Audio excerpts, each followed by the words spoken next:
ఆదికాండం 29వ అధ్యాయం. యాకోబు బయలుదేరి తూర్పు జనుల దేశమునకు వెళ్ళెను. అతడు చూచినప్పుడు పొలములో ఒక బావి కనబడెను. అక్కడ దాని యొద్ద గొర్రెల మందలు 3 పండుకొని ఉండెను. కాపర్లు మందలకు ఆ బావి నీళ్లు పెట్టుదురు. ఒక పెద్ద రాయి ఆ బావి మీద మూతవేసి ఉండెను. అక్కడికి మందలన్నీయు కూడి వచ్చునప్పుడు బావి మీద నుండి ఆ రాతిని పొర్లించి గొర్రెలకు నీళ్లు పెట్టి తిరిగి బావి మీద రాతిని దాని చోట నుంచుదు. యాకోబు వారిని చూచి, అన్నలారా, మీరెక్కడి వారని అడుగగా వారు, మేము హారాను వారమనిది. అతడు, నాహోరు కుమారుడగు లాబానును మీరెరుగుదురా అని వారినడుగగా వారు ఎరుగుదుమనిది.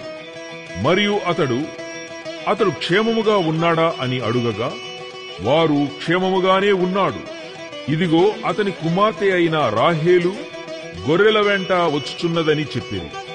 అతడు, ఇదిగో ఇంకా చాలా ప్రొద్దు ఉన్నది, పశువులను పోగుచేయు వేళ కాలేదు, గొర్రెలకు నీళ్లు పెట్టి పోయి వాటిని మేపుడని చెప్పగా వారు, మందలన్నీయు పోగుకాక మునుపు అది మా వలన కాదు, తరువాత బావి మీద నుండి రాయి పొర్లించుదురు, అప్పుడే మేము గొర్రెలకు నీళ్లు పెట్టుదుమని. అతడు వారితో ఇంకా మాటలాడుచుండగా రాహేలు తన తండ్రి గొర్రెల మందను తోలుకొని వచ్చెను. ఆమె వాటిని మేపునది. యాకోబు తన తల్లి సహోదరుడైన లాబాను కుమార్తెయగు రాహేలును తన తల్లి సహోదరుడగు లాబాను గొర్రెలను చూచినప్పుడు అతడు దగ్గరకు వెళ్లి బావి మీద నుండి రాతిని పొర్లించి తన తల్లి సహోదరుడగు లాబాను గొర్రెలకు నీళ్లు పెట్టెను. యాకోబు రాహేలును ముద్దు పెట్టుకుని ఎలుగెత్తి ఏడ్చెను. మరియు యాకోబు తాను ఆమె తండ్రి బంధువుడనియు రిబ్కా కుమారుడనియు రాహేలుతో చెప్పినప్పుడు ఆమె పరుగెత్తిపోయి తన తండ్రితో చెప్పెను.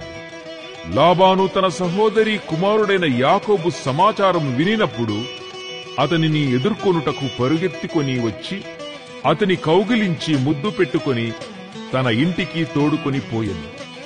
అతడు ఈ సంగతులన్నీ లాబానుతో చెప్పెను. అప్పుడు లాబాను, నిజముగా నీవు నా ఎముకయు నా మాంసమునై ఉన్నావు అనెను.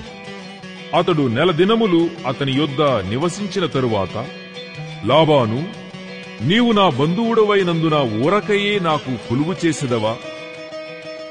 నీకేమి జీతము కావలెనో చెప్పుమని యాకోబునడిగాను. లాబానుకిద్దరు కుమార్తెలుండిరి. వారిలో పెద్దదాని పేరు లేయా, చిన్నదాని పేరు రాహేలు. లేయా జబ్బు కండ్లు గలది, రాహేలు రూపవతియు సుందరియునై ఉండెను. యాకోబు రాహేలును ప్రేమించి, నీ చిన్న కుమార్తె అయిన రాహేలు కోసము నీకు 7 సంవత్సరములు కొలువు చేసేదనెను. అందుకు లాబాను, ఆమెను అన్యునికిచ్చుట కంటే నీకిచ్చుట మేలు, నా యొద్ద ఉండుమని చెప్పగా యాకోబు రాహేలు కోసము 7 సంవత్సరములు కొలువు చేసెను. అయినను అతడు ఆమెను ప్రేమించుట వలన అవి అతనికి కొద్ది దినములుగా తోచెను. తరువాత యాకోబు, నా దినములు సంపూర్ణమైనవి గనుక నేను నా భార్య యొద్దకు పోవునట్లు ఆమెను నాకిమ్మని లాబాను నడుగగా, లాబాను ఆ స్థలములోనున్న మనుష్యులనందరినీ పోగు చేసి విందు చేయించి రాత్రివేళ తన కుమార్తె అయిన లేయాను అతని యొద్దకు తీసుకొని పోగా యాకోబు ఆమెను కూడెను. మరియు లాబాను తన దాసి అయిన జిల్పాను తన కుమార్తె అయిన లేయాకు దాసిగా ఇచ్చెను. ఉదయమందు ఆమెను లేయా అని ఎరిగి అతడు లాబానుతో, నీవు నాకు చేసిన పని ఏమిటి? రాహేలు కోసమే గదా నీకు కొలువు చేస్తిని, ఎందుకు నన్ను మోసపుచ్చితివని అనెను. అందుకు లాబాను, పెద్దదానికంటే ముందుగా చిన్నదానినిచ్చుట మా దేశ మర్యాద కాదు. ఈమె యొక్క వారము సంపూర్ణము చేయుము.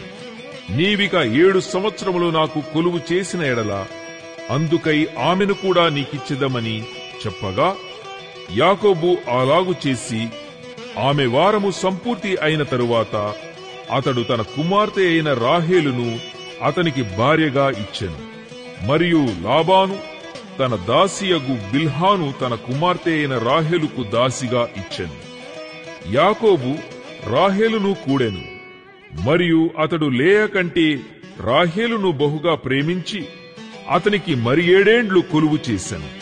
లేయా ద్వేషింపబడుట యెహోవా చూచి ఆమె గర్భము తెరిచెను. రాహేలు గొడ్రాలయ్యుండెను.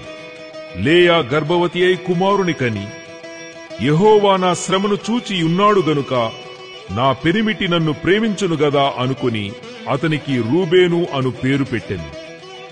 ఆమె మరలా గర్భవతి అయి కుమారుని కని, నేను ద్వేషింపబడితినన్న సంగతి యెహోవా విన్నాడు గనుక ఇతని కూడా నాకు దయచేసెననుకొని అతనికి షిమ్యోను అను పేరు పెట్టెను.